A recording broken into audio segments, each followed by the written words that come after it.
Video করার জন্য রোজ নিত্য নতুন ডিনার প্লেট ব্যবহার করলেও রোজকার খাবার খাওয়ার জন্য আমার এই কাঁসার থালাটাই কিন্তু সবচেয়ে প্রিয়।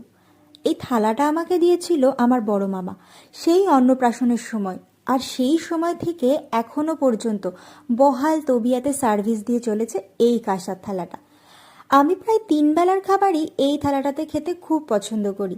কাঁসার থালায় খাবার পর যে লাস্টে যে কাঁসা কাঁসা ফ্লেভারটা ওঠে, সেটার জন্য তো বটেই, তাছাড়াও যবে থেকে আমি জানতে পেরেছি কাঁসার থালায় খাওয়ার কিন্তু বেশ কিছু উপকারিতা আছে, তারপর থেকে তো এই থালাটা আমি আর ছাড়তেই পারি না। তবে কাঁসার থালায় যে কোনো খাবার খেতেই আমার বেশ ভালো লাগে। সব থেকে বেশি ভালো লাগে দুধ ভাত খেতে। দুধ ভাত খাওয়ার পর লাস্টে যে ফ্লেভারটা হয়, উফ, সেটা আর বলে বোঝানো যাবে না। আচ্ছা, সেসব থাক, চলো আজকে দেখিয়ে দিই বাড়িতে কি কি রান্না হয়েছিল। হয়েছিল ঘি